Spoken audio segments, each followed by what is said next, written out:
भगवान विष्णु जी और माता लक्ष्मी जी। एक बार भगवान विष्णु जी शेषनाग पर बैठे बैठे बोर हो गए और उन्होंने धरती पर घूमने का विचार मन में किया। वैसे भी कई साल बीत गए थे, धरती पर आए और वह अपनी यात्रा की तैयारी में लग गए। स्वामी को तैयार होता देखकर लक्ष्मी माँ ने पूछा, आज सुबह सुबह कहाँ जाने की तैयारी हो रही है?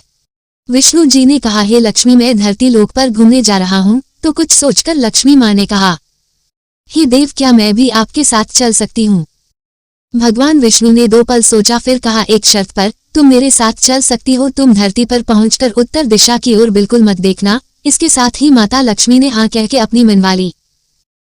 और सुबह सुबह माँ लक्ष्मी और भगवान विष्णु धरती पर पहुंच गए। अभी सूर्य देवता निकल रहे थे। रात बरसात होकर हटी थी। चारों ओर हरियाली ही हरियाली थी। उस समय चारों ओर बहुत शांति थी और धरती बहुत ही सुंदर दिख रही थी। और माँ लक्ष्मी मंत्रमुग्ध होकर धरती को देख रही थी और भूल गई कि पति को क्या वचन देकर आई है। और चारों ओर देखती हुई कब उत्तर दिशा की ओर देखने लगी, पता ही नहीं चला।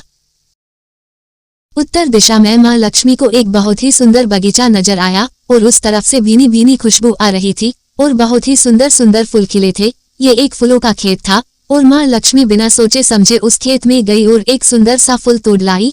लेकिन ये क्या, जब माँ लक्ष्मी भगवान विष्णु के पास वापस आई तो भगवान विष्णु की आंखों में आंसू थे और भगवान विष्णु ने माँ लक्ष्मी को कहा कि कभी भी किसी से बिना पूछे उसका कुछ भी नहीं लेना चाहिए और साथ ही अपना वचन भी याद दिलाया।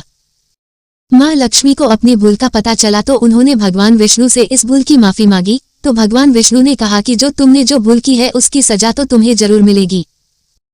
जिस माली के खेत से तुमने बिना पूछे फूल तोड़ा है, ये एक प्रकार की चोरी है। इसलिए अब तुम 3 साल तक माली के घर नौकर बनकर रहो। उसके बाद मैं तुम्हें वैकुंठ में वापस बुलाऊंगा। माँ लक्ष्मी ने चुपचाप सर झुकाकर हाँ कर दी। आजकल की लक्ष्मी थोड़े थी और माँ लक्ष्मी एक गरीब औरत का रूप धारण करके उस खेत के मालिक के घर गई। घर क्या, एक झोपड़ा था और मालिक का नाम माधव था। माधव की बीवी, 2 बेटे और 3 बेटियां थी। सभी उस छोटे से खेत में काम करके किसी तरह से गुजारा करते थे। माँ लक्ष्मी जब एक साधारण और गरीब औरत बनकर जब माधव के झोपड़े पर गई तो माधव ने पूछा, बहन तुम कौन हो और इस समय तुम्हें क्या चाहिए? तब माँ लक्ष्मी ने कहा, मैं एक गरीब औरत हूँ, मेरी देखभाल करने वाला कोई नहीं। मैंने कई दिनों से खाना भी नहीं खाया, मुझे कोई भी काम दे दो, साथ में मैं तुम्हारे घर का काम भी कर दिया करूंगी। बस मुझे अपने घर में एक कोने में आसरा दे दो। माधव बहुत ही अच्छे दिल का मालिक था। उसे दया आ गई, लेकिन उसने कहा, बहन मैं तो बहुत ही गरीब हूँ। मेरी कमाई से मेरे घर का खर्च मुश्किल से चलता है। लेकिन अगर मेरी 3 की जगह 4 बेटियां होती तो भी मैंने गुजारा करना था। अगर तुम मेरी बेटी बनकर जैसा रूखा सूखा हम खाते हैं उसमें खुश रह सकती हो तो बेटी अंदर आ जाओ। माधव ने माँ लक्ष्मी को अपने झोपड़े में शरण दे दी और माँ लक्ष्मी 3 साल उस माधव के घर पर नौकरानी बनकर रही।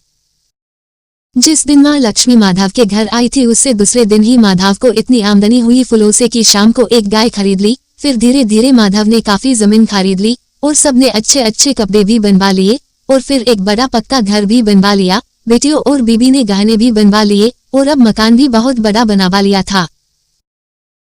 माधव हमेशा सोचता था कि मुझे ये सब इस महिला के आने के बाद मिला है। इस बेटी के रूप में मेरी किस्मत आ गई है मेरी। और अब 2-5 साल बीत गए थे, लेकिन माँ लक्ष्मी अब भी घर में और खेत में काम करती थी। एक दिन माधव जब अपने खेतों से काम खत्म करके घर आया तो उसने अपने घर के सामने द्वार पर एक देवी स्वरूप गहनों से लदी एक औरत को देखा। ध्यान से देखकर पहचान गया, अरे ये तो मेरी मुंह बोली चौथी बेटी यानी वही औरत है। और पहचान गया कि ये तो माँ लक्ष्मी है।